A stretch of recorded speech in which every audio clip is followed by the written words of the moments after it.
사람들은 누구나 인도가 IT 강국이라고 그래요. 근데 제가 이런 질문을 맨날 합니다. 여기 인도 회사가 하나라도 있습니까? 하고 이 사람들 인도에 사나요? 이 이야기. 실업률이 왜 그렇게 나아지지 않느냐에 대해서는 인도에 제조업이 없기 때문이라고 많은 사람들이 이야기를 합니다. 왜 그러면 제조업이 없을까요? 라고 물으면 이겁니다. 인도에 가서 기업을 하고 싶어도 뽑을 수 있는 직원이 없습니다. 결국에는 이 교육 문제와 의료 문제가 해결이 안 되는데 인구가 늘어나는 것은 폭탄을 안게 되는 것이라는 거죠. 14%의 인구를 그런 방식으로 다루면서 시장 논리가 관철이 될까요? 국가주의, 국뽕정치, 힌두 국수주의가 이제 분리되는 단계가 천천히 오게 될 거라고 생각을 합니다. 저는.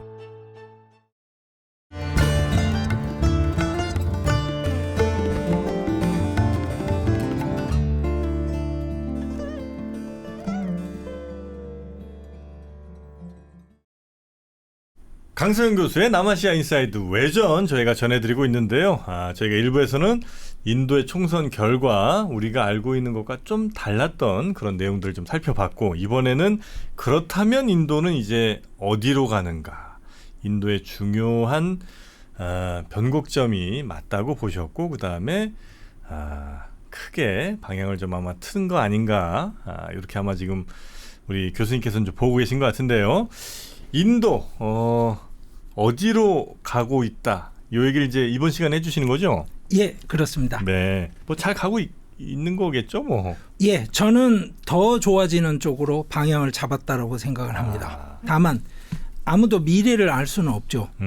그래서 결론적으로 말씀드리자면 금년 하반기와 내년 상반기에 다가올 주 정부 선거들이 앞으로 모디의 거취를 결정할 것이고, 그리고 모디가 다시 한번 사연임에 도전할 것이냐 말 것이냐 기타 등등에 대한 결론은 그때 확인하실 수 있을 겁니다. 하지만 어쨌거나 그 과정에서 일어나는 변화들이 인도의 국가적 아젠다 설정의 변화를 분명하게 보여줄 확률이 아주 높아졌습니다. 알겠습니다. 인도 요거는 아무래도 저 인도에 요즘 주식 투자하시는 분들도 많고 하니까 그분들도 좀 보셔야 될 것 같고, 혹은 인도에 직접 또 나가시는 뭐 기업 관계자분들이나 뭐 직원분들이 좀 이해하고 가시는 게 좋겠군요. 사실은 그런 분들 때문에 이 방송을 외전으로 찍게 된 것이고요. 저한테 많은 분들이 질문을 하세요. 그런데 이게 너무 설명이 복잡하고 긴 이야기들이잖아요. 그걸 제가 매번 반복해드리지를 못하기 때문에 제가 나와서 이렇게 한 번에 좀 번잡하고 내용이 많지만 설명을 드리고자 하는 것입니다. 그러니까 모디가 경제발전에 등치되는 이런 이해는 버리셔야 됩니다. 우선 말씀을 드려볼게요. 첫 번째 사진 보시죠. 이 사진 보면서 사람들은 누구나 인도가 IT 강국이라고 그래요. 이게 다 인도 사람들 회사예요? 예. 인도 사람들이 CEO가 다 인도 사람, 다 인도 사람들이죠. 그런데 제가 이런 질문을 맨날 합니다. 여기 인도 회사가 하나라도 있습니까? 하고 그 다음에 이 사람들 인도에 사나요? 이 이야기. 다 미국 살겠죠, 뭐. 예. 그런데 제가 이제 굉장히 중요한 자료를 하나 보여드리겠습니다. 그 다음 그림 보시죠. 이게 2024년 금년 초에 국제노동기구 ILO에서 발표한 자료에 있는 것을 가져온 것입니다. 자, 맨 왼쪽에 무슨 이야기를 하느냐. 컴퓨터에서 폴더를 열고 파일을 복사하거나 다른 폴더로 파일을 이동시킬 줄 아는 할아버지 할머니 빼고 인도 청년이 즉 15세에서 29세 사이 청년이 몇 퍼센트냐? 41.7%입니다. 자, 절반이 안 되네요.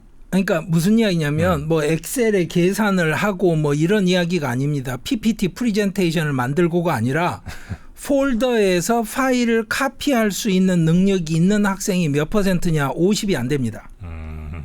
자, 대학에서 리포트 내라 그러면 게으른 학생들 카피 앤 페이스트 요즘은 그 친구들 말로 복붙이라고 하더군요. 자, 복붙을 할 줄 아는 청년이 몇 퍼센트냐? 39.5%. 그러니까 기초적인 것도 못하는 사람이 절반 넘는다는 거고요. 예. 그래서 자, 지난번에 말씀드렸습니다. 인도 선거를 모디가 참패한 이유는 결국에 실업률이 컸다. 그리고 물가였다. 네. 야, 물가는 접어두죠. 실업률이 왜 그렇게 나아지지 않느냐에 대해서는 인도에 제조업이 없기 때문이라고 많은 사람들이 이야기를 합니다. 네. 저도 거기에 동의합니다. 하지만 그거는 한 면일 뿐입니다. 왜 그러면 제조업이 없을까요? 라고 네. 물으면 이겁니다. 정프로님이 인도에 가서 기업을 하고 싶어도 뽑을 수 있는 직원이 없습니다. 인도에 그렇게 사람 많은데요? 인구가 그렇게 넘쳐난다고 하면 개발경제학에서 기본적으로 이야기하는 상식입니다. 네. 인구가 늘어나되 동일한 속도로 교육이 개선되고 교육의 질이 나아질 때 국가가 발전합니다. 한국을 생각해 보십시오. 네. 50년대에 굶던 사람들이 70년대, 80년대에 똑같은 50년대 교육을 받았습니까? 아닙니다. 그 당시에 상고, 공고가 있었고 전문대학이 인기가 좋았던 시절이 있었고 다 거쳐왔습니다. 네. 그러면서 대한민국 경제가 발전했습니다. 네. 그러니까 무슨 말이냐면 진출을 하고 싶어도 진출을 못한다는 뜻이에요. 아니 제가 회사 직원을 뽑고 싶으면 최소한 팩스는 보낼 줄 알고 네. 이메일에 답은 쓸 줄 알아야 될 거 아닙니까? 그렇죠. 그러면 자 그렇게 인도 경제가 잘 나간다고 사방에서 떠들고 뭐 인구가 넘쳐나고 뭐 천재가 넘쳐난다고 떠드는데 실제로 인도 가는 사람을 주변에서 보기 힘들어요. 대부분 다 베트남 갑니다. 네. 이유가 뭡니까? 이런 것들입니다. 즉 베트남. 업무 역량을 갖춘 직원을 찾기가 힘든데요. 네. 또 하나 그렇기 때문에 업무 역량을 갖춘 직원을 뽑으면 그 친구들은 언제라도 이직합니다. 오라는 데가 많고. 아 그렇죠. 당연히 그렇기 때문에 예를 들어서 뭐 회사가 어디로 옮겼다 위치를 뭐 광화문에서 뭐 예를 들어서 테헤란으로 옮겼다 그러면 다 사표 내는 거죠. 그 구조 안에서 사업을 해야 되는 네. 사람들 입장은 어떨까를 생각을 해보시죠. 자 그러면 결국에는 이 교육 문제와 의료 문제가 해결이 안 되는데 인구가 늘어나는 것은 인도가 발전하는 근거가 되는 게 아니라 폭탄을 안게 되는 것이라는 거죠. 인도 헌법에는요, 컨커런트 리스트라는 게 있습니다. 네. 그러니까 중앙 정부와 주 정부가 함께 관할하는 영역을 규정해 놓은 거예요. 네. 거기에 교육과 의료가 들어갑니다. 그러면 교육하고 의료를 왜 해결을 해야 되느냐? 첫째, 교육을 제대로 투자를 못하면 네. 방금 말씀드린 이런 식의 그 좋은 노동력을 확보를 할 수가 없는 거예요. 네. 그리고 의료 투자를 제대로 못하면 어떻게 되느냐? 나중에 지금의 젊은 인구들이 나이를 먹고 근데 그 친구들이 지금도 실업률이 높은데 네. 제대로 재산 형성도 못한 상태에서 나이를 먹게 되고 이미 인도는 인구가 줄어드는 상황으로 들어갔고 네. 남인도는 특히나 인구 감소세가 아주 강합니다. 경제가 발전된 곳은. 감소세요. 예. 자, 그래서 자, 이런 상황 이 미래의 인도에게 무엇을 의미하겠습니까? 모디 총리가 지난 10년간 했던 그 활동은 지난 10년의 시대 정신을 반영한 것이었다. 이제 새로운 길을 찾지 못하면 쉽지 않다. 인도에서 세금을 내는 사람 비중이 약 한 1.5% 됩니다. 네. 뭐 이걸 가지고 뭐 어쩌고 저쩌고 시비를 거는 사람들이 있는데요. 네. 그 국회에서 저 재경부 장관이 보고한 내용을 갖고 전문가들이 분석해도 크게 바뀌지 않았습니다. 네. 1%, 1.5% 그 사이입니다. 중국이 10%예요. 미국이 대략 한 43% 됩니다. 네. 인도 사람들 중에 0.3%가 조세 수입에 그러니까 간접세 말고 직접세 수입의 80%를 냅니다. 그리고 소득세 신고를 하는 사람. 네. 그러니까 이게 면제되는 제한폭 을 넘어서서 소득세를 신고하고 그러면 네. 수익금 내야 되는 가능성이 있는 거죠. 신고하고 나면 이제 계산을 하니까. 네. 신고하는 사람 비율이 5%입니다. 아. 그러면 아니 이렇게 세금을 못 거두는데 네. 교육 투자할 돈이 어디 있어 이렇게 되는 거 아닙니까? 그렇죠? 그러면 네. 이제 제가 이렇게 여쭤볼게요. 왜 중국만큼 인도가 성장을 못할까요? 라고 하면 답은 정해져 있죠. 왜냐? 자원이 한정돼 있기 때문에 집중을 해야 되는데 중국은 집중할 수 있죠. 해변가에 몇 개 도시 정해서 그냥 외국 기업 유치하고 네네네. 농민공들 가서 그냥 저임금 노동 시키는데 이거예요. 그 사람들 주민등록도 안 해줘요. 누구 농민공들이요? 예. 그렇잖아요. 그 도시에 그 무적자처럼 있는 예, 거예요? 예. 예. 그러면 민주주의 국가에서 그게 가능하겠습니까? 안 됩니다. 네네네. 그러면 민주주의 국가 인도는 중국처럼 할 수 없단 말이에요. 그럴 때 중국이 좋아 보였던 시절이 있었는데 요즘 우리가 느끼는 건 뭡니까? 중국도 한계가 좀 온 것 같죠. 한계가 왔을 뿐만 아니라 그런 중국 공산당이 의사결정하는 시스템이 가진 위험 부담이 너무 크다고 누구나 지금 느끼고 있잖아요. 네네. 그러면 인도는 뭘 해야 할까요? 자, 여러분들은 모디 그러면 뭔가 경제를 개방하고 외국 기업에 우호적이고 이렇게 생각을 하시는데요. 개혁적이고. 제가 이 예만 들어드릴게요. 자, 생산 연계 인센티브라고 그래서 몇 년 안에 공장 세우고 얼마만큼 생산을 해내면 인센티브를 줍니다. 네. 뭐 저쪽에 미국의 IRA 법처럼요. PLI라고 그래요. 그거를. 그런데 한국 업체가 생산 연계 인센티브를 받기로 했다가 문제가 생긴 액수가 8천만 불이었고요. 네.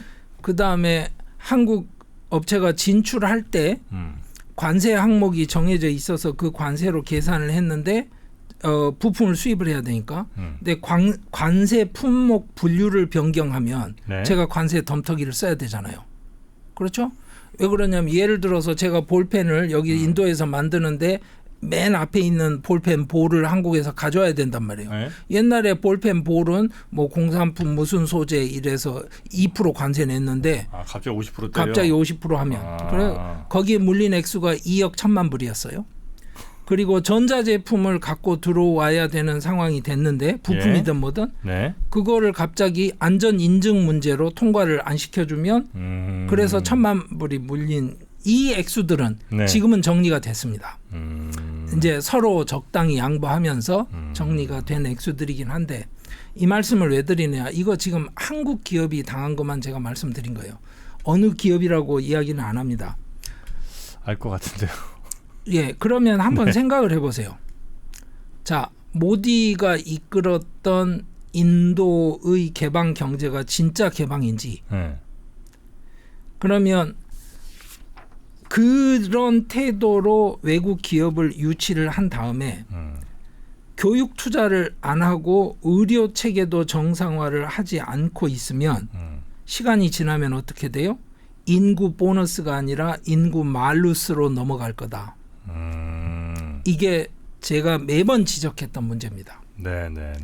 그러면 이제 다시 아까 중국하고 비교해서 또 이야기를 해봐야죠. 네. 자, 중국은 의사결정하면 그렇게 밀어붙일 수 있는 가능성이 있는데 그럼 인도는 어떻게 길을 찾아요? 가진 돈이 없는데 교육 투자 어떻게 합니까? 이렇게 하면 저는 그 생각을 하는 거죠. 주 단위에서 하는 게 맞겠다. 각 주가 인구가 억 단위 돼갑니다. 그렇잖아요. 네. 그게 나라로 따져도 작은 나라가 아니에요. 주 하나가 그렇죠. 그렇죠? 예. 그 주들이 의사결정을 하고 경쟁 체제를 갖춘다면 더 나은 거죠. 아니 남부에 왜 그렇게 경제가 발전이 되고 외국 기업들은 다 남부에 가 있습니까? 바로 그 교육 그리고 인프라를 갖춰주고 네. 기타 등등을 해주기 때문 아닙니까? 그런데 실제로 인도에 진출한 기업들이 제일 애먹는 건 뭐냐면 중앙정부에서 가만두질 않습니다. 뭘요? 너들 북쪽으로 안 와? 남쪽에 있는 기업들한테? 그렇죠. 근데 북쪽으로 갈래도 뭐 사람들이 그래서 여러분들이 생각하시는 것과 현실은 다릅니다. 그리고 또 하나 이런 이야기 하죠. 모디 총리가 중앙에서 결정을 하면 빠르지 않습니까? 네? 너무 많은 사람들이 개입돼서 결정해야 되면 힘들지 않아요. 비효율적이지 않아요. 이러는데 지금도 이미 너무 많은 사람들이 개입돼서 결정합니다. 한 군데서 결정해서 되는 일이 없습니다. 예. 그럴 바에는 실제로 경쟁 체제로 들어가는 게 맞다는 거죠. 그래서 제가 지난 시간에 말씀드렸죠. 벵갈은 벵갈 민족주의. 네. 자, 안드라프라데시는 텔루구 민족주의, 따밀은 따밀 민족주의, 마하라시트라에서는 우리 마라타 민족주의. 그럼 각자 알아서 마라타 사람들은 얼마나 잘할 수 있고 벵갈 사람들은 얼마나 잘할 수 있는지 할 수 있는 체제로 이제는 넘어갈 수 있는 기본이 갖춰졌다. 그 기본을 지난 10년간 모디 총리가 해냈다. 갖춰냈다. 자, 그리고 제가 모디 총리가 큰 틀에서 독단에 빠진 것 같다라고 아까 언뜻 말씀을 드렸는데요. 네. 이 이야기를 모디 총리 비판하는 진보 지식인이나 저 같은 사람들이 하거나 뭐 이랬으면 괜찮을 것 같은데 아닙니다. 진짜 원판 힌두 국수주의 조직에서 이 비판을 지금 본격적으로 시작했습니다. 모디 총리가 독단에 빠졌다. 예. 그것도 아주 보수적인 힌두교 예. 신앙이 깊은 사람들 그 예. 조직 내에서 예. 그 이야기를 오늘 시작을 하려고 하는 겁니다. 자, 여기 그다음 그림 보시죠. 1952년부터 시작된 이 BJP 계열의 정당이 얼마나 지지부진했는지 보이시죠? 처음에는. 네. 그러다가 자, 98년, 99년 지나더니 자, 2014, 19년에 과반을 차지했습니다. 모디 총리가 올라오면서. 자, 이 역사는 BJP의 승리의 역사죠. 네. 이게 또 모디 총리의 승리의 역사이기도 한데, 자, 모디 총리가 지금 집권한 10년을 생각을 해야 되니까 2014년 선거를 이야기합시다. 그때는 이슈가 두 개였어요. 경제 발전 하나, 부정부패 때려잡자 하나. 그런데 모디 총리는 본인이 결혼한 적이 있음에도 불구하고 독신이라는 쇼를 계속했습니다. 네네네네. 왜? 나는 청렴하다라는 이미지를 구축을 해야 되기 때문에 필요했어요. 본인이 직접 돈 받았다는 스캔들이 아직까지는 없습니다. 네. 그것도 대단한 겁니다. 뭐 소니아 간디만 해도 지금 이태리 법원에서 나온 그 무슨 판결문에도 이름이 나와요. 그리고 그 당시에 그 무기 밀매업자가 만든 메모지에도 세뇨라 간디 이래가지고 나옵니다. 그러니까 이거는 국민들에게 가슴에 와 닿죠. 네. 경제 발전하겠다, 부정부패 때려잡겠다. 오케이, 이겼어요. 2019년에 선거를 해야 되는데 이거 쉽지 않죠. 네. 그러니까 어떻게 됐어요? 발라콧이라고 그래서 파키스탄에 있는 산등성이에 낡은 미국이 끌고 가서 폭탄 던지고 왔어요. 그게 이제 한국식으로 따지자면 북풍 분위기가 분 거죠. 국가의 그 국방 위기. 네. 그러면 국가가 다 모여야죠. 네. 모여서 우리가 모디 총리를 지원해야죠. 이겨야 되니까. 그렇게 해서 또 한 번 이겼습니다. 그러니까 그때는 국방 위기로 이긴 거예요. 그러면 2024년에는 어떻게 이겼을까요? 했는데 졌죠. 사실상. 예. 그런데 모디 총리는 라마 사원을 열어서 힌두교를 가지고 밀어붙이면 모든 게 완벽하게 정리된다고 착각을 했던 거예요. 이 사진 보시죠. 이게 뭐냐? 2019년에 발라콧이라는 곳에 폭탄을 던졌던 미국이 끌고 간 조종사가 네. 파키스탄 F-16 전투기에 격추가 되면서 마을 사람들한테 잡혀서 린치를 당해서 맞아 죽을 뻔한 걸 파키스탄 군인들이 지금 구해서 데리고 나오는 장면입니다. 자, 그러면 제 질문은 이거예요. 이거 군사적인 성공이에요? 실패 아니에요? 실패죠. 네. 파키스탄 전투기는 멀쩡했는데 인도 전투기는 추락했어요. 조종사가 잡혀서 맞아 죽을 뻔했어요. 파키스탄 군인들이 구해서 너희들 불쌍하니까 우리는 너무 훌륭한 인도주의자니까 이 친구 놔주는 거야 이러고 국경에서 넘겨줬어요. 네. 이건 모욕이에요. 네. 그런데 결론은 뭐예요? 정치적으로는 성공했어요. 어떻게? 그 다음 보세요. 저 조종사가 국민 영웅이 됐어요. 그 다음 사진 보십시오. 자, 모디는 이런 정치를 동물적인 감각으로 잘 해냅니다. 자, 경제적인 조치들을 몇 개를 했어요. 대표적인 게 고액권 금지 조치인데 어느 날 갑자기 고액권 쓰지 마 이러면서 네. 평생 모아놓은 재산들 다 쓰레기가 되고 나니까 자살한 사람도 너무나 많고 근데 신고는 준비가 전혀 안 됐고 그랬는데 결론은 뭐냐. 경제적으로는 실패했어요. 네. 그리고 경제 데이터가 2, 3년 후에 나왔는데 경제학자들이 다 합의합니다. 경제적으로 실패했어요. 그런데 정치적으로는 성공했습니다. 왜? 모디 총리가 부자들이 숨겨놓은 비자금을 다 쓰레기 만들었대. 이런 소문만 무성한 거예요. 네. 부자들은 그렇게 현찰을 쌓아두지 않습니다. 금을 쌓거나 아니면 그 차명재산으로 관리합니다. 네네네. 그리고 또 하나. 보사부 장관하고 상의도 하지 않고 코로나 때 갑자기 도시를 봉쇄한다고 발표하는 바람에 수천만 명이 몇백 킬로씩 걸어서 도시를 탈출했어요. 네. 굶어 죽을까 봐. 네. 실패죠. 방역 정책의 실패죠. 네. 그것도 어느 날 저녁에 갑자기. 그랬는데 결론은 뭐예요? 코로나를 극복한 위대한 총리로 정치적으로 성공했습니다. 아, 코로나 극복을 했다고. 예. 아, 정보를 잘하시네. 그러니까 이 과정에서 모디의 독단적인 의사결정의 패턴이 굳어졌어요. 예. 자, 그러면 이제 그 다음 챕터로 넘어가야 되는데 예. 여기서는 RSS라는 단어를 아셔야 됩니다. RSS. 예, 라슈트리아 스바얌 세박상이라고 그러는데 이게 민족 자조단, 민족 의용단 이렇게 번역하시면 됩니다. 네. 1925년에 9월에 낙부르에서 만들어졌어요. 헷게바가 만든 건데요. 첫 번째 사진 보시죠. 이런 겁니다. 아침 저녁으로 모여서 같이 훈련을 받아요. 네. 그러면서 힌두의 위대함을 교육받고 힌두들이 얼마나 훌륭한 인간이 될 수 있는지를 또 교육받습니다. 네. 두 번째 사진 보시죠. 자, 우리 익숙하죠? 저 80년대 뭐 70년대 다 교련 예. 받았던 세대들한테 채식훈련하고. 너무나. 그 다음 사진 보세요. 예. 예, 이것도 우리 옛날에 하던 거 익숙하죠? 예. 그 다음 사진 보세요. 예. 이 사람들 교육을 뭘 받고 있는지. 네. 그리고 마지막 사진. 애나 어른이나 합니다. 예. 모디가 여기 8살 때부터 가서 교육을 받았습니다. 네. 그러니까 모디는 사실은 RSS가 길러낸 사람이고 예. RSS 활동가로 활동을 하면서 정치 활동을 시작을 했고 RSS가 만든 BJP라는 정당으로 들어가서 주지사가 됐고 RSS가 총리를 만든 겁니다. 그러면 결론은 중요한 건 RSS죠. 네. BJP가 아니고. 네.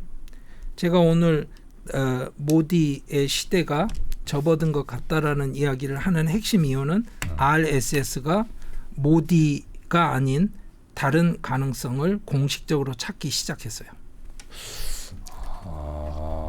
모디를 우리가 꼭 고집할 필요 없다. 왜 굳이 모디한테? 그리고 심각하게 비판을 넘어서는 정도로 거의 뭐 우리식으로 말하자면 욕에 가깝게 이야기를 시작을 모디는 했습니다. 안 되겠다 쪽에 가깝군요. 예, 자 RSS 이야기를 짧게 좀 할게요.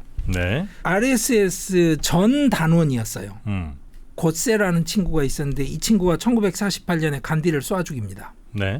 그러니까 RSS가 어떤 모습의 어떤 단체인지 대략은 보셨을 텐데요. 이 사람들에 대해서 처음 독립을 했을 때 잠시 금지를 시켜요. 왜냐? 이 친구들이 한 번도 영국에다는 시비를 걸어본 적이 없어요. 뭐 식민지 어쩌고 저쩌고 뭐 영국 나가라 뭐 이런 거 해본 적이 없어요. 전혀. 네. 그러다가 간디를 쏴 죽이고 나니까 이게 다 금지가 되죠. 그러다가 인디라 간디가 이제 비상계엄 통치를 할 때도 금지를 시켰어요. 이 친구들을. 네. 그러다가 92년에 바브리 마스짓이라는 그 유명한 무슬림 사원 파괴시킨 사건이 있을 때도 금지를 했어요. 그래서 인도에서는 그냥 쌍 이렇게 부르면 그게 라슈트리아 스바얌 세이박 쌍을 말합니다. 네. RSS를 부르는 이름이에요. 네네. 이 RSS가 추정치로 현재 회원이 5,600만이고요. 지부가 56,859개로 추정됩니다. 2016년 기준으로. 그러니까 무슨 말이냐? 조직이네, 여기. 예, 여기서 엄청나게 많은 파생 조직들을 만들어요. 대학생 조직, 모 조직, 그리고 무슨 완전히 진짜 준 군사 조직도 만들고 바지랑 달처럼 네. 정말로 그래서 그 조직들이 하도 많으니까 그걸 다 모아서 부르는 이름이 쌍 그러면 그게 RSS라고 그랬죠. 쌍가족, 쌍식구라고 그래서 쌍파리바라고 불러요. 쌍파리바. 예. 그거는 이제 인도하고 관계되는 일을 하시는 분들은 알아두셔야 됩니다. 네. 그 정도는. 자, 그래서 인도 정치를 이루는 두 축을 지금까지 만달과 만디르로 이야기를 합니다. 자, 네. 지금 우리가 아는 카스트라는 게 이렇게 네 단계로 나뉘는 브라흐마나, 크샤트리아, 바이샤, 슈드라 이거는 그렇죠. 바르나예요. 예. 여기에도 못 들어가는 걸 천민 달릿이라고 그래요. 예. 이 사람들이 불쌍하니까 할당을 해주자. 그래서 그 다음 그림 보시죠. 예. 이 사람들을 스케줄드 캐스트라고 해서 15% 할당해주고 이랬는데 할당을 늘려줘요. 여타 후진 계층한테도. 야, 달릿 아니어도 힘든 사람 너무 많아. 이러니까 그걸 OBC, Other Backward Caste 아니면 클래스 이렇게 해가지고 여타 후진 계층에도 할당을 27% 해줍니다. 네. 자, 제가 지난 시간에 말씀드렸죠. 지역 정당은 카스트 정당이고 카스트 지지 기반을 근거로 해서 정치를 하는데 그게 뭐에 걸려 있다? 할당에 걸려 있다. 네. 왜냐? 강 씨가 국회의원 되면 강 씨가 할당받게 해줘요. 근데 할당은 뭘 주냐? 자, 대학 갈 때, 그 다음에 공무원 시험 칠 때 할당을 해줍니다. 그러면 할당을 못 받으면 90점 넘어야 대학을 가는데 할당을 받으면 낙제만 면하면 대학 합격인 거예요. 그러면 강 씨들이 다 몰표를 하겠죠. 야, 우리 할당 받아야지 이렇게. 네. 그런 정치가 벌어집니다. 이런 할당을 몇 % 주는 게 맞는지를 조사하기 위한 위원회를 만들었을 때 그때가 만달 커미션이라고 그랬어요. 네네네. 그래서 할당 정치하는 걸 만달이라고 부릅니다. 만디르는 사원이라는 뜻이에요. 네. 그러니까 만달 대 만디르 그러면 뭐야? 할당 정치 대 힌두 사원 정치. 그러니까 모디가 만디르 정치를 하는 거고 네. 바로 모디와 반대편에 있는 사람들이 만달 정치를 하는 거죠. 할당 정치하는 거고. 예, 할당 정치, 카스트 정치. 예. 이게 포퓰리즘이 굉장히 많이 들어가 있는 거죠. 예, 그렇죠. 예. 예. 그런데 여기 표에서도 보시다시피 EWS라고 그래서요, Economically Weaker Sections라고 그래서 경제적 약자층을 예. 새로 집어넣습니다. 야, 이제 카스트 없는 세상이 뭐 됐는데 뭐 이렇게 이야기를 하는 거예요. 이거는 모디 정부가 집어넣었어요. 2019년에. 그게 뭐 저소득층 정도. 예. 예. 그렇게 해가지고 할당을 거의 60%를 나눠주니까 할당을 못 받는 사람들은 죽을 맛이죠. 그나마 경제가 좋으면 예. 사기업에 취직하니까 공무원짜리 대학짜리가 중요하지 않을 수도 있어요. 근데 경제가 안 좋아지면 굉장히 중요하죠.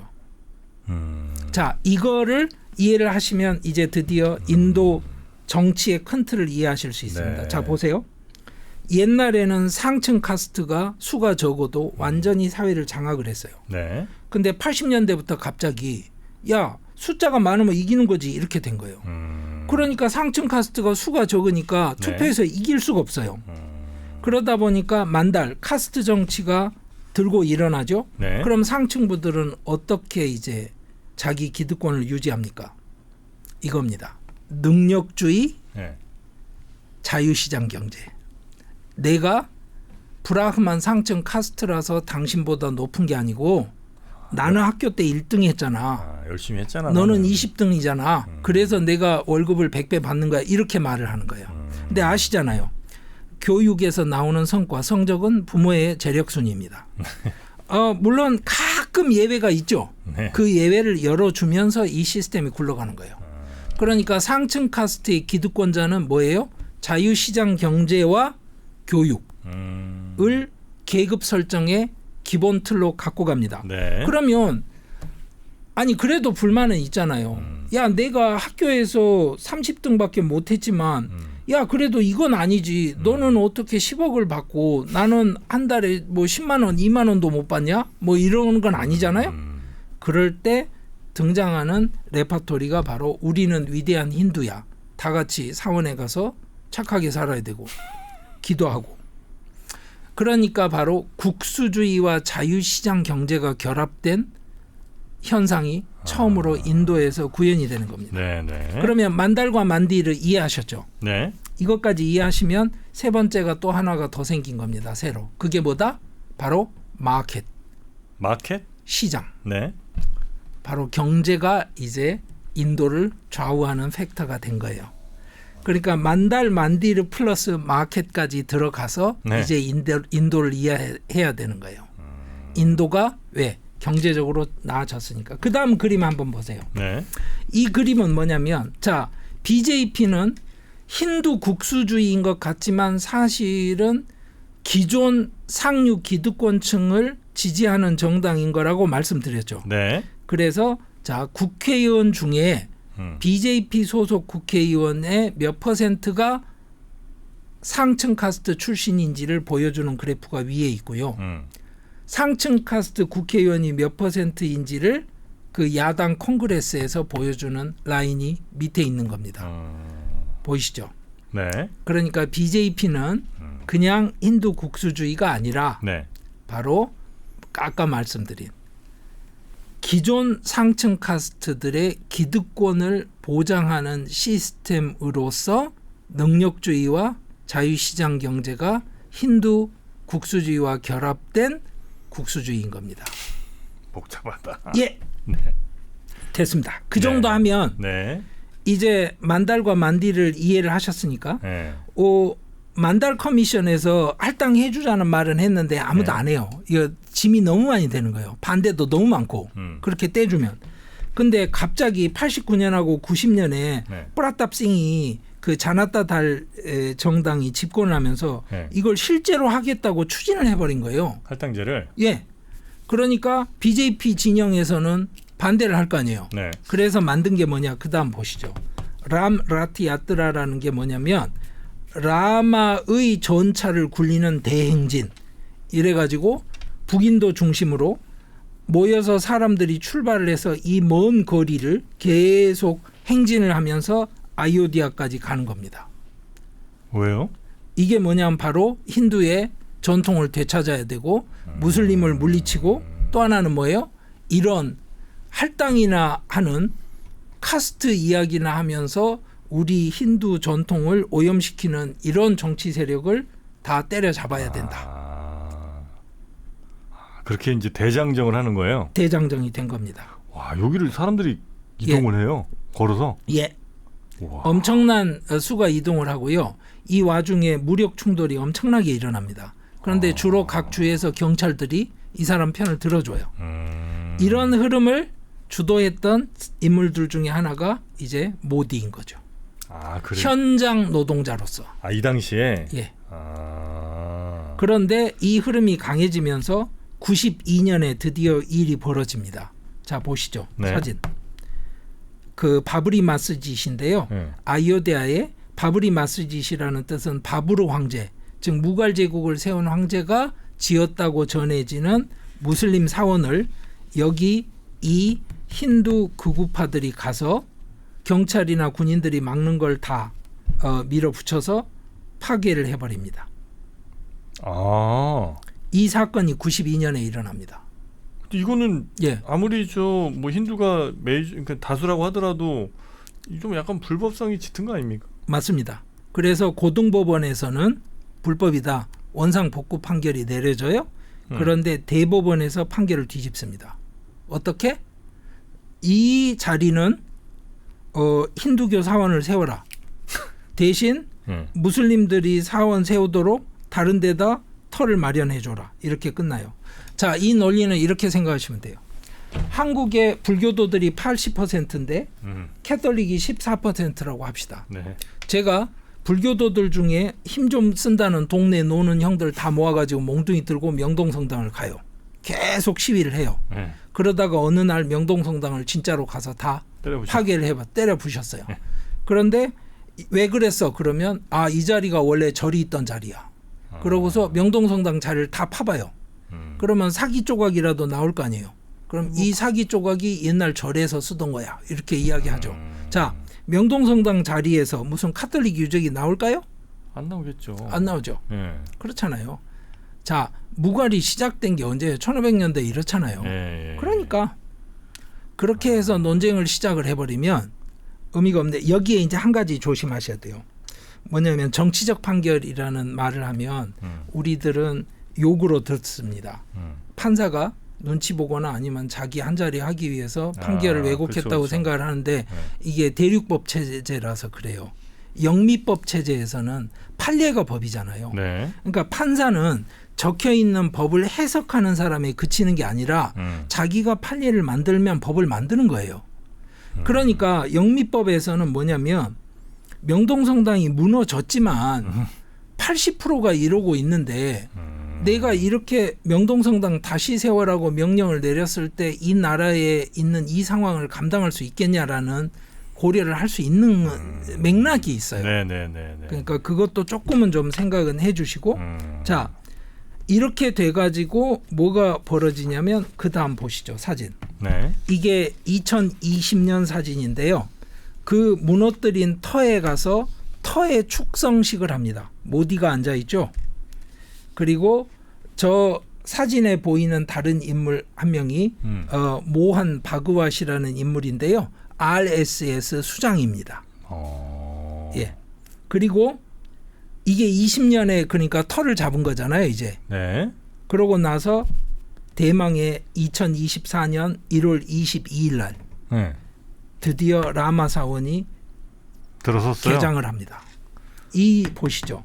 자, 람 만디르 뿌라나 뿌라티스타가 1월 22일 날 있다. 이렇게. 이게 뭐냐?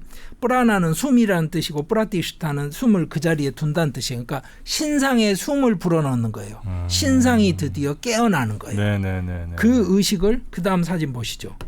모디가 직접 가서 했죠. 자, 선거가 몇 달 안 남은 상황에서 이렇게 람 만디를 열었으면 이제 선거 끝났다고 생각을 했던 거예요. 아 모디는 네. 이 정도 하면 우리가 이겼지 뭐. 뭐 완전히. 그리고 또 하나 아, 잘 생각해 보시면 말이에요. 모디는 사제가 아니잖아요. 그렇죠. 근데 자기가 가서 이런 제사를 지내면 돼요? 사실? 아 그렇지. 이건 약간 좀 하긴 근데 워낙 그 나라 사람들 대부분이 또 힌두교라. 그게 이제 복잡한 질문이긴 합니다. 하여튼 어쨌거나 지금 이 상황은 이제 이해를 하셨어요. 네네. 자, 그런데 선거의 결과가 어떻게 됐느냐? 이 라마 사원이 있는 자리에 지역구가 있을 거 아니에요. 네. 그 지역구에다가 공천을 줬어요. 야당에서. 그랬더니 잘 나가는 정치인들이 공천을 반납을 하는 거예요.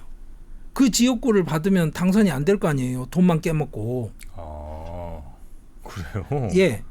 아 그렇잖아요. 아니 모디가 여기 라마 사원을 여기서 열어가지고 쇼를 했는데 그 당시에요. 네.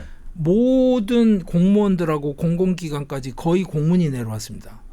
반차나 1차 쓰고 참석해라. 생중계를 참석하거나 아니면 직접 저기 참석하거나 기타 등등 난리가 났어요. 모든 인도가. 그런데 그 라마 사원이 있는 자리에 지역구 공천 받으면 어떻게 돼요? 그러니까 다른 당에서. 예, 야당에서. 그건 그거 뭐 반대하는 하나마나. 뭐. 그러니까 공천 반납을 하죠. 네. 그러니까 공천이 이 자리만 남아 돌았어요. 네. 그래가지고 그 다음 사진 보시죠. 2007년부터 정치를 시작을 했는데 오갈 데 없이 이렇게 좀 찌질하게 지내던 정치인이 있었어요. 라케시 라토르라는 사람인데 이 사람이 공천을 받았어요. 갈 데가 없으니까. 네. 이 사람이 당선됐어요. 이 사원을 줬는데 그렇게 사람들이 오히려 싫어했어요, 그러면? 예. 이 사람이 당선이 됐는데 또 이 사람이 출신이 뭐다? 바로 여타 후진 계층 출신이에요. OBC. 예. 아. 자, 이 사람이 당선이 왜 됐어요? 사원을 지으면서 다 불도저로 밀었을 거 아니에요. 그러면 이주를 해야 될 거 아니에요. 네. 쫓겨난 사람들한테 자, 쇼는 해요. 건물 짓고. 근데 이주민 누가 신경 써줘요? 자기들 정치쇼만 하지 이거 뭐 주민들 위해서는 뭐 한 게 하나도 없군요. 아니 그게 중요하지 않잖아요. 그렇죠? 네. 그래서 이 친구가 당선이 됐어요. 이게 바로 우타르프라데시에 있는 겁니다. 인구 최대의 주 UP. 지난 시간에 제가 UP 상황을 설명을 드렸었어요. 그래서 이제 자 만달과 만디르 할당제와 이 힌두교를 네. 갖고 이루어지는 이 경쟁. 네. 그런데 이거 한번 생각해 보세요. 무슬림들이 가난하면 무슬림도 소수자 아니에요? 소수자 맞잖아요. 네네네. 그리고 더 가난할 수 있잖아요. 그럼 무슬림도 할당해 주는 게 맞지 않아요? 근데 할당은 힌두교도들만 한단 말이에요. 그런데 자 지난 시간에 말씀드렸죠. 찬드라바부 나이두 텔루구어를 쓰는 네네네. 안드라프라데시에서 온 네. 그 16석짜리 의석을 가진 텔루구 나라당. 네. 자 나이두는 무슬림 할당에 찬성을 합니다. 아, 복잡하네. 자 그러면 무슬림 할당에 찬성하는 사람하고 모디하고 연정을 계속 오래 앉아 있으면 아, 거기는 안 되겠네. 안 될까요 또? 아니 그 모디는 지금 힌두교에 이렇게 진심인데 이슬람 아니 그래도 총리직이 날아가면 아 총리직이 더 중요하긴 하지. 아니 뭐 하여튼 알아서 생각은 하셔야죠. 네. 자 지뢰밭은 이미 앞에 쫙 깔려 있는 겁니다.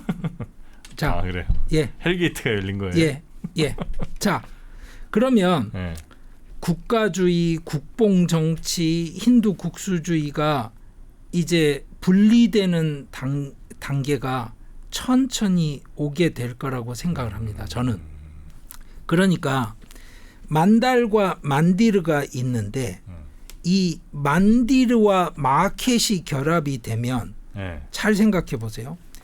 자, 길거리에 소가 있어요. G20 하느라고 작년에 델리에서 소를 다 몰아냈습니다. 아, 길거리에서. 치웠어요. 깨끗하고 차들 달리는데 훨씬 그래야지. 편하고 좋죠. 네. 이제 점점 늘어가고 있는데 자, 우리는 힌두교도야. 그러면 소 계속 둬야 돼요? 열차에 소가 치여서 소가 튕겨져 나가면서 영무원이 죽는 사고도 있었고요. 그다음에 지금도 뭐 얼마 전에도 뭐 저도 직접 겪었지만 지하 차도를 들어가는데 소 2마리가 버티고 있으면 못 나가요 그러면?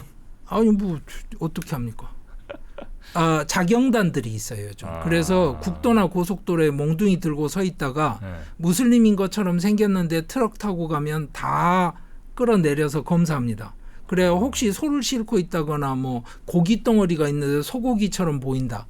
거기서 죽는 경우도 많습니다. 자, 이게 시장 논리에 맞을까요? 안 맞죠. 그러니까 14%의 인구를 그런 방식으로 다루면서 시장 논리가 관철이 될까요? 안 되겠죠. 그러니까 인도 문화와 힌두의 자부심을 고양하는 건 좋은데 이건 외국을 상대로 하는 건 좋다는 거예요. 네네. 뭐 미국 상대로 뭐 큰 소리 뻥뻥 치고 이러면 다 좋은데 네. 피곤하다는 거예요 이제.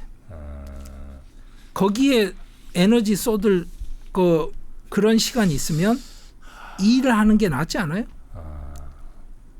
근데 인도 분들이 여기에 대해서 피로감을 좀 느껴요. 인도 분들 스스로. 예, 그게 이번 선거에서 드러났다고 저는 생각합니다.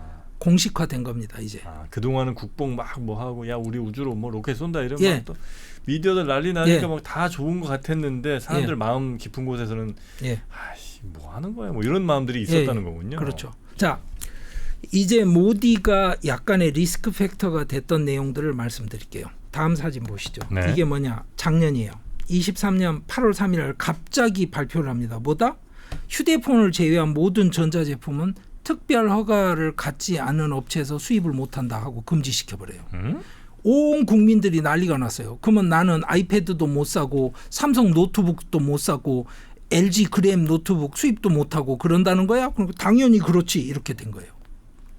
인도에서 그랬어요? 예. 이런 일이 왜 일어나요?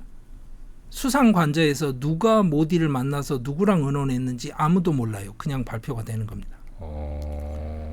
그러고 나서 욕을 얼마나 먹었던지 네. 11월 1일로 시행을 연기한다고 하고 나서 그냥 흐지부지하고 시행도 안 해요. 근데 이거 왜 해요?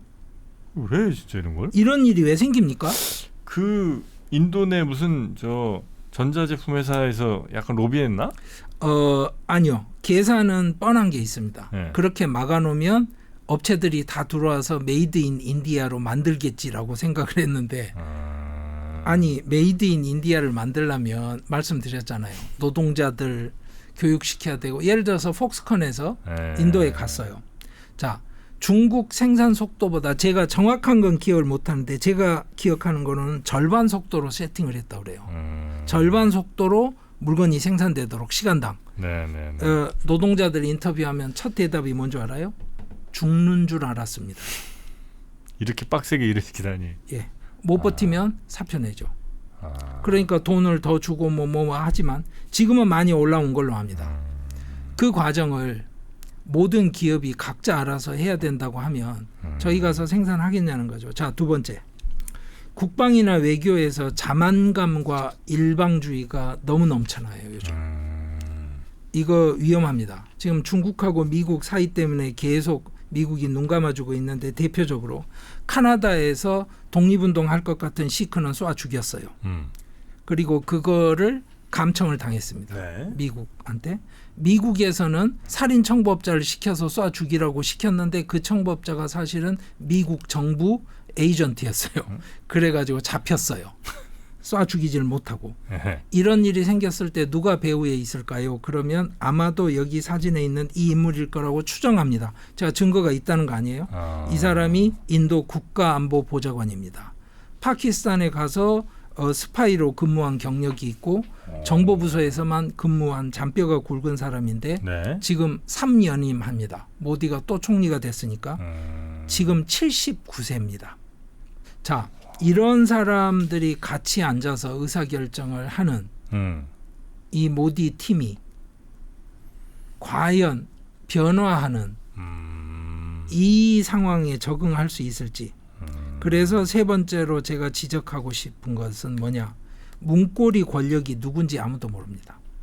저도 너무 궁금해서 알아보려고 하고 아는 사람, 알만한 사람 만날 때마다 물어보는데 아는 사람은 없습니다. 추정은 있습니다. 문고리 권력이 누군지 아무도 모릅니다. 자, 오케이. 그러면 이제 넘어가죠. 또 한 가지 예를 들어드릴게요. 예. 지금 이 사진은 뭐냐면 암릿발 싱이라는 사람이 암릿발싱? 예예. 네. 시크 교도인데 번잡에서 출마를 했어요. 예. 근데 이 사람은 지금 고향에서 3,000km 떨어져 있는 동북부에 있는 아쌈주 특수 감옥에 들어가 있습니다. 독립운동한 테러리스트라고 지금 찍혔어요. 네. 이 사람이 자기 고향에서 출마를 했어요. 31살인 사람인데요. 이 사람이 당선이 됐습니다. 네. 그래서 이 사진은 뭐냐면 그 당선자 그 개표 상황을 감시하는 그 선거 감시인단 사진이 찍힌 거예요. 후보는 감방에 있습니다. 네. 근데 잘 생각해 보세요. 시크 독립운동 때려잡아야 된다 이랬는데 왜 이 사람은 당선이 돼요? 실제로 번잡 지역에서 시크 독립을 원하는 게 아닙니다. 지도를 보시면요. 번잡이라는 주는 절반은 네. 파키스탄으로 잘려 있고요. 네. 내륙에 고립이 돼서 옛날에 농업에서는 제일 잘 살던 주가 지금은 아무것도 없어서 극빈주로 추락하고 있는 곳입니다. 그게 현장의 민심이에요. 네네네네. 그런데 이런 사람들 독립운동 분파주의자라고 해서 테러리스트로 감방에 집어넣습니다. 네. 자, 그러면 현장의 상황이 전달이 되느냐? 이게 위기라는 거예요. 이 위기를 아까 사진에서 한번 봤던 인물인데 다시 보시죠. 자, 바그와시라는 모한 바그와시라는 유명한 인물입니다. 이 사람 누구냐? RSS의 수장입니다. 이 사람이 선거 끝나고 연설을 했습니다. 그 500만 된다는 그 조직에. 예. 예. 이 사람이 뭐라고 그랬냐? 연설에서 지저스하고 무함마드를 언급을 합니다. 무슬림은 형제이지 친입자가 아니라고 말을 합니다. 연설하는 내내 모디는 한 번도 언급을 안 했어요. 네. 그런데 듣고 있으면 누구나 알아요. 누구를 비판하고 있는지 지금. 이 사람이 뭘 이야기를 하냐면요. 네. 진정한 의용 단어는 오만하지 않다라는 말을 합니다. 즉 모디 너무 모디의 오만하다. 개인 숭배가 도를 넘었다. 그다음 또 하나. 선거 기본 구호가 모디끼 가란티였어요. 그게 무슨 뜻이냐면 모디의 개런티. 모디가 이거 해줄게. 보증한다. 그러니까 BJP가 없는 거예요. 네. 자, 모디의 지지도와 BJP의 그 선호도가 차이가 너무 큽니다. 모디는 좋아하는데 BJP를 안 좋아하는군요. 예. 돈은 당연히 BJP에서 수금을 하니까. 그런데 누구를 위해 수금을 할까요? 근데 모디가 뭐 여기저기 다니면서 좋은 얘기는 다 혼자 다 하고 BJP가 그런 거죠. 독박은 좀 쓰고 뭐 이런 모양이에요. 그러면 이제 또 BJP는 네. 자기 나름대로 정권을 잡은 지 10년이 넘기 때문에 네. RSS하고 상관없는 인사들을 많이 영입을 합니다.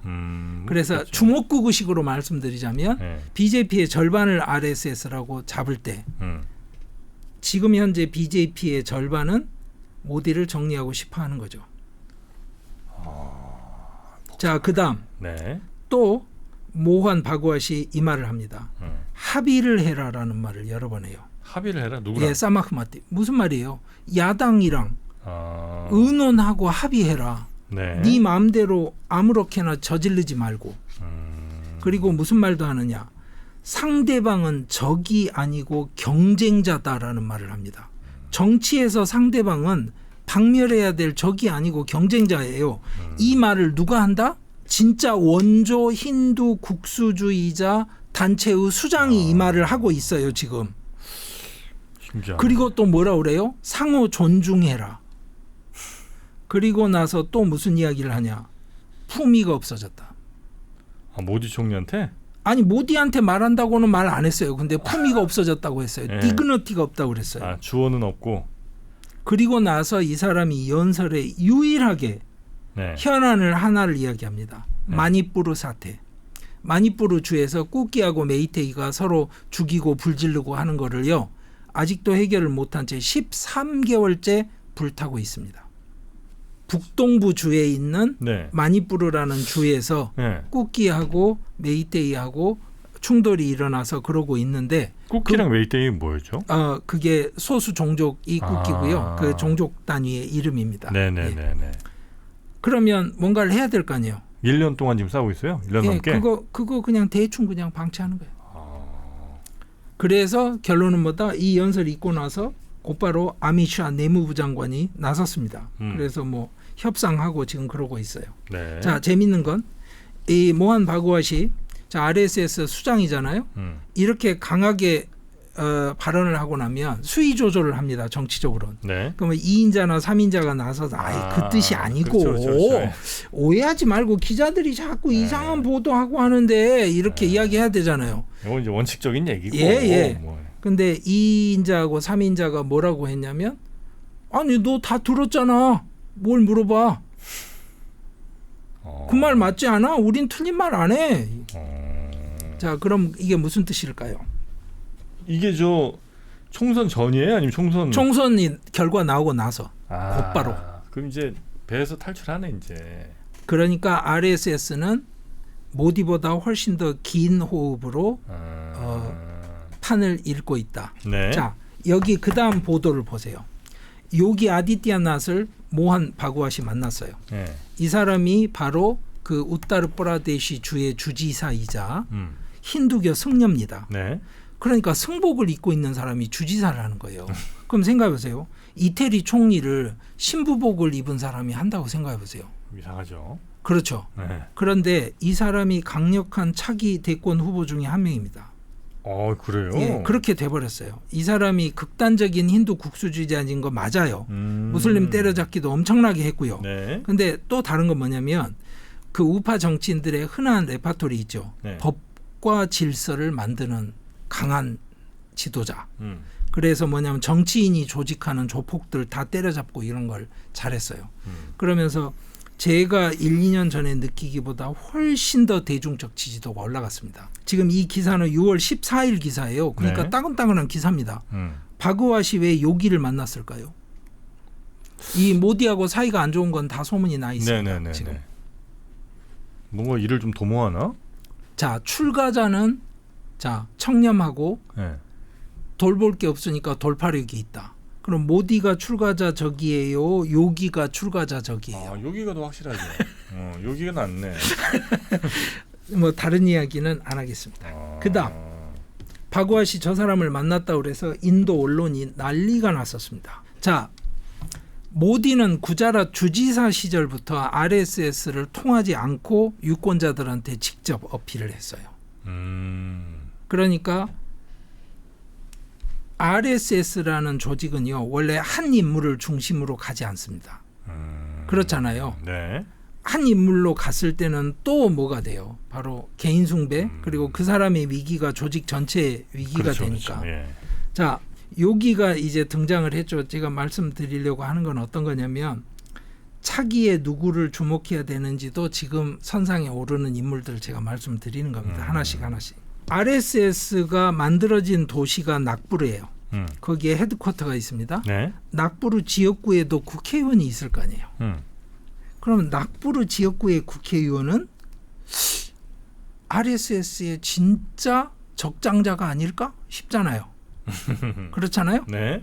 그 인물이 바로 그 다음 그림에 나오는 니틴 가드카리 교통부 장관을 합니다.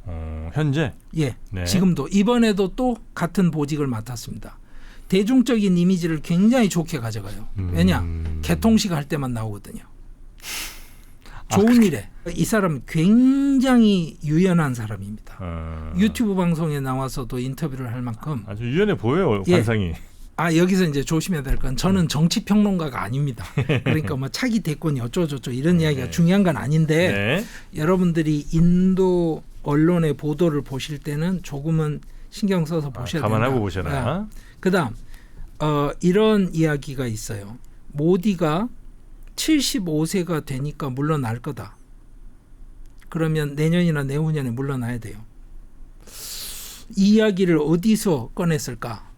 깨즈리왈이라는 델리 주지사. 네. 델리는 서울특별시처럼 주로 관리가 되니까 네. 그 주의 주지사 야당 지도자예요. 이 사람이 폭탄을 깐 거죠. 뭐다? 모디 75세에 물러나는 거다라고. 네. 깨즈리왈이 했던 이야기의 핵심은 뭐냐면 아미츠하가 후계자로 정해졌다라는 거였어요. 그러니까 예스 노 논쟁에 몰려들면 뭐가 되냐면 75세에 물러나는 건 맞는데 아미츠하가 후계자 맞아? 이 이야기로 말려드니까 BJP에서는 다 거부를 했죠. 그러니까 아미츠하라는 인물은 모디의 그냥 카피라고 생각하시면 돼요. 근데 사람들은 아미츠하가 훨씬 더 극단적이라고 말해요. 근데 그건 저는 착각이라고 생각합니다. 왜냐? 모디는 수상이기 때문에 발언을 수위 조절을 안 할 수가 없어요. 아미츠하는 내무부 장관입니다. 네. 그러니까 초창기 정치인으로 선거운동하고 RSS 조직원 할 때 집집마다 다니면서 무슨 포교활동, 선교활동 하듯이 일할 때 오토바이 앞에 타고 뒤에 타고 다니던 동지예요. 그러니까 진짜 형제예요, 그냥. 그런데 인도 정치인 가운데 RSS 출신이 많아요? 아니요. 이쪽 진영에 많죠. 이쪽 진영에 많은 거예요? 예. 그러면 네. 자, 모디가 자기가 물러난다고 하면 뭐가 가능할까? 그 다음 그림 보시죠. 네. 드라우파디 무르무가 22년 7월에 대통령으로 취임을 했어요. 곧 대통령 임기가 끝납니다. 인도 대통령은 명예직이에요. 인도에 대통령이 있어요? 예. 국가 수반입니다. 그래요? 그래서 정상회담을 하려면 한 번씩 거쳐가긴 해야 돼요. 총리가 실권자지만 영국 여왕이 있고 수상이 있는 것처럼 똑같습니다. 그러면 모디는 실권을 내려놓고 대통령직으로 물러서면 뒷모습이 아름답겠죠. 그리고 많은 사람들한테 인도 경제 발전에 초석을 놓고 이제 실권도 깨끗하게 놓고 내려가는 좋은 기억의 정치인으로 남을 수 있겠죠. 네. 이 기회를 모디가 잡을까요? 보통 그렇게 안 하던데요? 예. 왜냐? 그 주변 사람들이 있거든요. 아. 그리고 또 하나, 네루가 17년을 집권을 했습니다. 아, 그래요. 예. 모디는 그 기록을 깨고 싶지 않을까요? 그래서 예. 자, 그럼 이제 결론적으로 예. 저한테 몇 번 왔던 질문인데 경제는 어떻게 됩니까? 모디의 해법은 이거였어요. 경제 발전은 국가에서 못하니까 대기업 재벌에 떼주자. 그래서 그 다음 그림이 바로 이제 릴라이언스 그룹. 이 모든 걸 다 알아서 하고 네. 여기는 소비재부터 통신 뭐 필요한 거 다 하고 그 다음에 국가에서 해야 되는 인프라, 항만, 공항. 그러니까 무슨 이야기냐면 인천 공항 공사를 통째로 떼주는 거예요, 그냥 재벌에. 그러면 아다니. 예, 네. 뭐 부산 항만 공사를 통째로 떼주는 겁니다, 그냥. 아니면 부산 제1항을 그냥 주든지 네. 이런 방식으로. 그런데 문제는 주고 나면 거기가 팍팍 굴러갑니다. 그렇게 해서 지금까지 인도 경제가 나아진 거예요. 그래서 여러분들이 생각하셔야 될 건 왜 모디가 왔다 갔다 하는데 주가가 출렁거리느냐? 바로 니프티 50이든 센섹스 지수든 인도 재벌 기업의 계열사들을 반영하는 지수예요. 그러면 이 사람들은 모디하고 직접 연관이 되죠. 네. 맞죠? 그렇겠죠. 근데 큰 틀에서 인도 경제 자체가 모디와 연동되어 있다라고 이야기하시면 안 되는 거예요. 그러니까 대기업 사람들은 모디와 연결이 돼 있는데. 그렇죠. 특히 이 두 기업. 예. 근데 이제 인도 전체 경제를 모디랑 같이 동일시해서는 안 된다. 안 된다. 예. 그러면 이 재벌을 어떻게 활용할지에 대한 장기 전략이 나와야 되죠. 지금과는 다른. 제가 아까 지적을 했어요. 뭐다? 각 주 단위에서 해야 되는 교육 투자하고 네. 인프라 투자 그리고 의료 투자 이런 거 어떻게 할 거냐. 자, 재벌이 교육 문제 해결해 줘요. 요즘 들어서 재벌들이 사립학교를 세우는 사립대학 세우고 이런 흐름들이 많아졌고요. 네. 종교단체에서도 많이 합니다. 그래서 심지어는 개방하겠다고 발표도 했는데 전혀 약발을 안 먹습니다. 왜냐? 전 세계 몇 위권 안에 들어가는 대학이 아니면 못 들어오게 묶어놨어요. 그런 대학은 인도에 갈 관심이 없습니다. 그러니까 현실적인 대안을 찾아야 돼요. 그것도 제가 보기엔 각 주별로 그런 것들을 모색을 해갈 때 효율적이 될 수 있을 거라고 생각합니다. 네. 그러면 이겁니다. 자, 재벌에게 도로공사를 맡기면 기일 내에 완공이 됩니다. 중소기업들한테 맡기면 대부분 기일을 못 지켜요. 네. 그런데 자, 모든 것을 재벌한테만 몰빵을 하면서 인도 경제가 나아가면 장기적으로 갈 수 있을까요? 뭐 당연히 안 되겠죠. 그건. 그렇죠. 네. 그래서 제가 각 주 단위에서 하는 의사결정에 힘이 실리는 방향이 한꺼번에 확 쏠리는 게 아니라 천천히 코스를 꺾어서 다른 방향으로 가는 것이, 그러니까 재벌은 재벌대로 할 일을 하고 중소기업과 주 단위에서 할 일은 하면서 네. 경제 발전을 모색해 가는 것이 맞는 길이라고 저는 생각을 하는 겁니다. 네. 자, 나이두 이야기를 많이 했어요. 네. 예, 그 텔루구 나라당 나이두 예를 들어볼게요. 나이두가요 1995년에서 2004년 주지사 시절에 엄청난 시장 자유화 조치를 합니다. 그래서 언론에 하이데라밧을 봐라.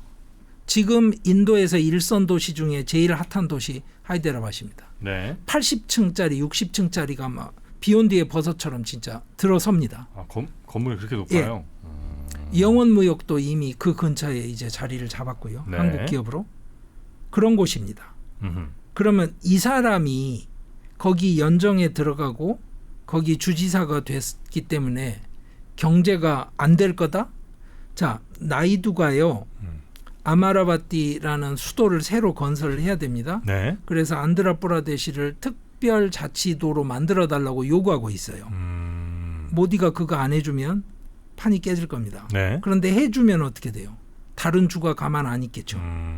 자, 봐야 됩니다. 네. 그런데 중요한 건 이거예요. 3기 주지사 시절에 나이두가 주지사 할 때 기업하기 좋은 주를 뽑아라. 이러면 구자랏이 됐을 것 같죠? 네. 1위가 나이두의 안드라프라데시였습니다. 그러니까 이제 다 말씀드렸던 거예요. 모디의 10년은 시대 정신을 반영했어요. 하지만 지역 정당, 카스트 정당이 반경제적이라는 선입견은 버려야 됩니다.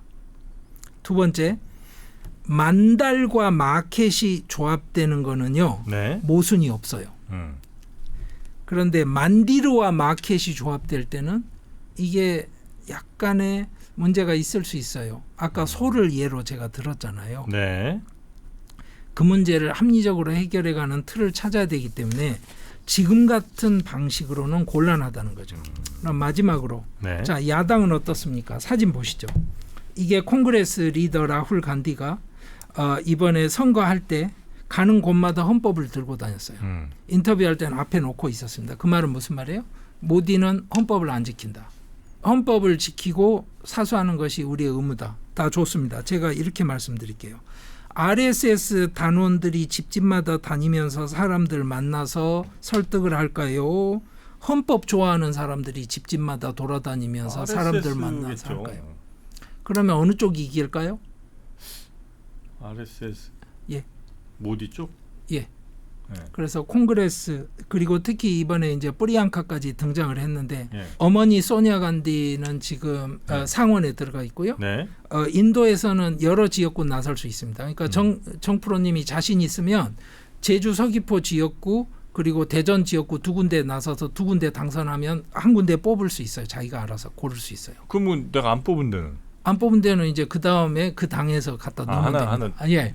그래요? 그래서 남쪽에 있던 케랄라주에 있던 지역구를 여동생한테 줬어요. 그래서 프리앙카가 지금 이제 국회에 진입했습니다. 예. 셋이 다 지금 국회에 들어간 거죠. 상하원에. 자, 프리앙카가 훨씬 더 모디하고 잘 싸웁니다. 그리고 권력 의지가 확실하고 네. 라훌 같지 않습니다. 그런데 문제는 잘 생각해 보세요. 여성 의 지위라는 게 사실 말도 안 되는 사회에서 네. 여동생이 잘 싸우고 똑똑하면 오빠한테 힘이 될까요? 오히려 마이너스 것 같은데. 예. 그 말씀을 드리는 겁니다. 그래서 프리앙카는 선거할 때도 뭐 했어요? 인디라 간디는 인도를 위해서 총 맞아 죽었다. 예. 그리고 그 아들 라지브 간디는 인도를 위해서 폭탄 테러 당해서 시체도 수습을 못했다. 우리 가족이 그렇게 피 흘리면서 만든 게 이 나라다. 이렇게 유세를 하면 사람들이 신금을 울리잖아요. 네. 그러니까 여러분들 인도를 사랑하면 콩그레스를 지켜야 된다. 이깁시다. 이 이야기를 하면 라울이 헌법 들고 있는 것보다야 잘 먹히죠. 네. 그런데 장기적으로 그게 집권 구상이 될까? 이것도 아직은 열린 질문입니다. 콩그레스가 지금까지도 못하고 있는 제가 보기엔 좀 황당하고 처구니 없는 상황은 경제 발전의 전략과 비전을 한 번도 보여준 적이 없어요. 그 전 세계적으로 보면 예. 뭐 미국도 이렇게 좀 극단화가 좀 심해지고 유럽도 이제 뭐 극우 세력들 뭐 또 반대 세력이 이렇게 막 좀 많이 양극화되고 있잖아요. 양극화라는 게 꼭 뭐 부자랑 가난한 사람만 예. 있는 게 아니라 정치적으로도 네, 편향이 심해졌죠. 그렇죠. 우리나라도 이제 서로 예. 거의 이제 간극이 너무 많이 벌어져 있잖아요. 예. 인도도 그런 전체적인 그 글로벌 분위기랑 비슷해가요? 아니면 여긴 좀 뭐 다른? 인도도 그렇죠. 인도도 그런데 그래요. 이제 조금은 다른 게 무슨 이야기냐면 네. 그 편향이라는 것이 다른 방향으로 편향이 많으면 그냥 한 바구니 안에서는 바구니가 기울지 않죠. 예. 선택할 편향이 양쪽밖에 없다면 두 군데밖에 없다면 이게 문제인 거죠.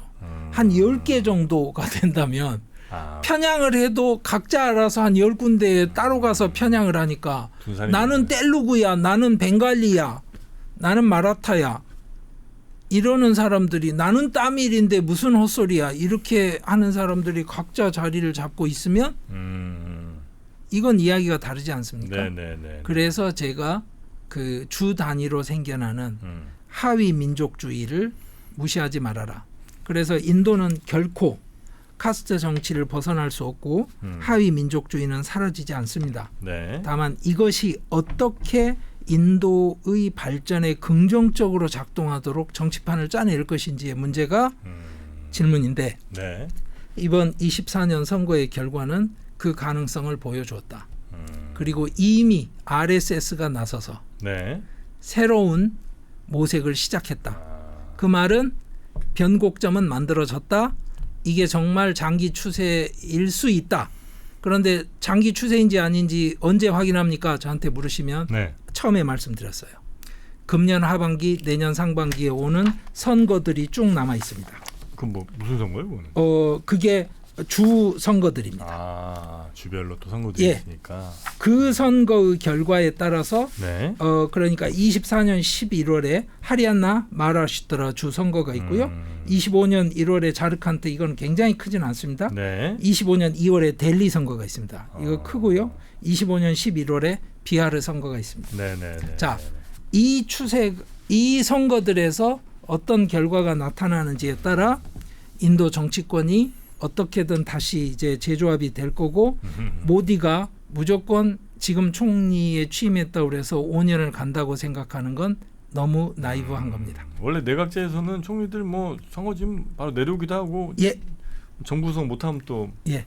그럴 수 있으니까. 예. 모디가 과연 언제 어떤 선택을 하게 될지 예. 그거는 저희가 연말 지나면서 예. 또 선거들 몇 개 좀 거쳐보면서 예. 한번 또 예측을 한번 해보도록 하겠습니다. 예. 자, 오랜만에 인도 총선 결과에 대한 해석 혹은 뭐 인도의 앞으로 나아가는 그 길에 대한 예측들 또 해주신 우리 강성윤 교수님 한 번씩 뭐 인도나 뭐 남아시아 쪽에서 일 생기면 좀 먼저 좀 와주세요. 예, 알겠습니다. 예, 네. 자리 만들어 주셔서 아이고. 감사드립니다.